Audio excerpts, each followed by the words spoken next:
Hello dear students, तो इस video में हम इमर्जिंग ट्रेंड्स को समझेंगे, जैसे कि artificial intelligence, machine learning, blockchain technology, augmented reality, big data, grid computing, virtual reality, internet of things and cloud computing. तो ये सारे के सारे टर्म्स क्या हैं, बहुत ही बेहतरीन तरीके से आपको समझ में आएगा। बस इस वीडियो को ध्यान से देखिए और साथ ही साथ वीडियो को लाइक और चैनल को सब्सक्राइब कर दीजिए। तो आर्टिफिशियल इंटेलिजेंस दो वर्ड से मिलकर बना है, जिसमें आर्टिफिशियल का मीनिंग है मैन मेड एंड इंटेलिजेंस का मीनिंग है thinking power.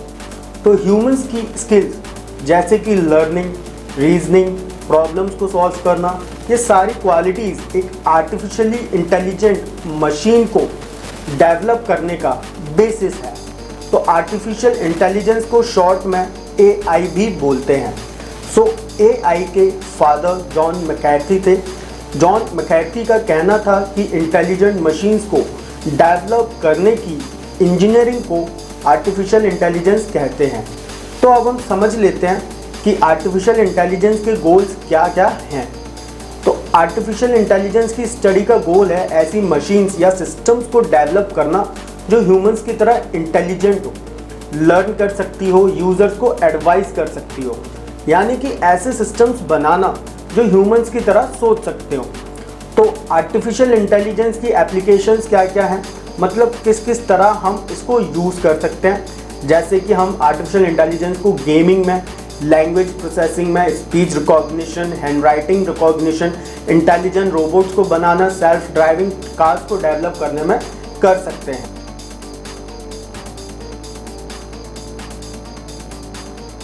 What is the difference between normal programming and artificial programming?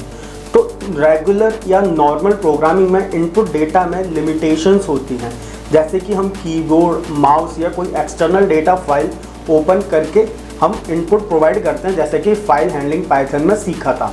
लेकिन आर्टिफिशियल इंटेलिजेंस की प्रोग्रामिंग में input data sound, text, colour, picture, video या टेक्स्ट, इनमें से कुछ भी हो सकता है। 3D डेटा भी प्रोवाइड कर सकते हैं as a input. Regular programming में डेटा प्रोसेस वही होता है जैसा हमने इनपुट करते समय या प्रोग्राम लिखते समय लिखा था। लेकिन आर्टिफिशियल इंटेलिजेंस के प्रोग्राम की प्रोसेसिंग में इनपुट डेटा में से लॉजिक निकालना, किसी प्रॉब्लम को सॉल्व करना, डेटा में से कोई पैटर्न फाइंड करना, ये सब प्रोसेसिंग, ये सब पार्ट होता है प्रोसेसिंग का।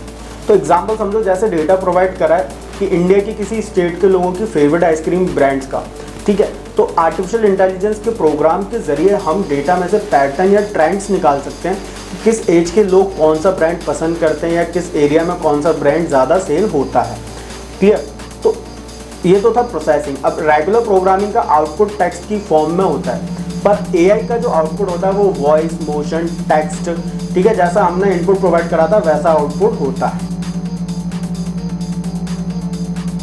आर्टिफिशियल इंटेलिजेंस के फ़ायदे हैं, जैसे आउटपुट बिल्कुल एक्यूरेट होता है ह्यूमंस के कंपैरिजन में, हाई स्पीड प्रोसेसिंग होती है, AI के ऊपर रिलायबल हो सकते हैं हम, रिस्की एरियाज़ में, वॉर्स में ह्यूमंस की प्लेस पर AI को यूज़ कर सकते हैं, ओशियंस को एक्सप्लोर कर सकते हैं, बॉम्ब को डिफ्यूज़ करवा सकते हैं आर्टिफिशियल इंटेलिजेंस मशीन के ज़रिए।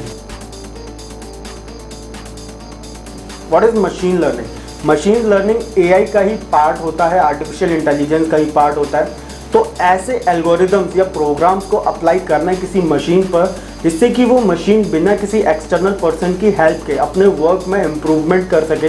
मतलब कि मशीन को लर्निंग एबिलिटी प्रोवाइड करना कहलाता है मशीन लर्निंग। मशीन लर्निंग के बहुत से प्रैक्टिकल यूसेज हैं, जैसे image recognition, speech recognition, traffic prediction, website पर प्रोडक्ट्स का रिकमेंडेशन करना, self driving car, medical diagnosis, ठीक है। मशीन लर्निंग को हम दो पार्ट्स में डिवाइड करके समझ सकते हैं।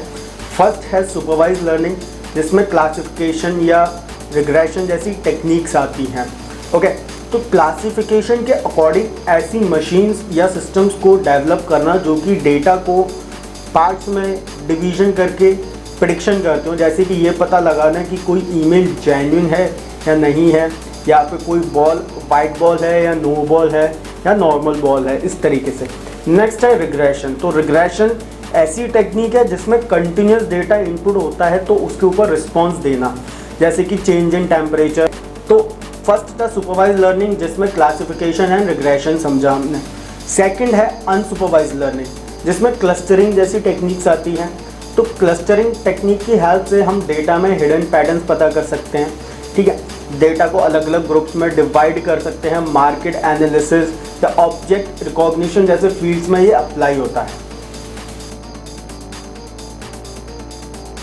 नेचुरल लैंग्वेज प्रोसेसिंग, ये वो टेक्निक है जिससे कंप्यूटर ह्यूमन लैंग्वेज को इंटरप्रेट करता है, मैनिपुलेट करता है या समझने की कोशिश करता है। नेचुरल लैंग्वेज प्रोसेसिंग के दो कंपोनेंट्स हैं। नेचुरल लैंग्वेज प्रोसेसिंग मीन्स कि लैंग्वेज को प्रोसेस करना। सेकंड है natural language generation, means output के लिए लैंग्वेज जनरेट करना। NLP यानी कि नेचुरल लैंग्वेज प्रोसेसिंग के कई सारे एडवांटेजेस हैं, जैसे हम कम से कम टाइम में वॉइस का रिस्पॉन्स देना, क्वेश्चंस के एग्जैक्ट आंसर्स निकालना जैसे गूगल वॉइस से करते हैं, ह्यूमंस के साथ कम्युनिकेट करना। जब बहुत सारा डेटा हो तो मैन्युअली सर्च करने के बजाय हम NLP की हेल्प से डेटा में कुछ भी सर्च कर सकते हैं। जैसे कि इसके एग्जांपल्स, NLP के एग्जांपल्स हैं चैटबॉट या फिर ऑटोमेटिक स्पेलिंग करेक्शन।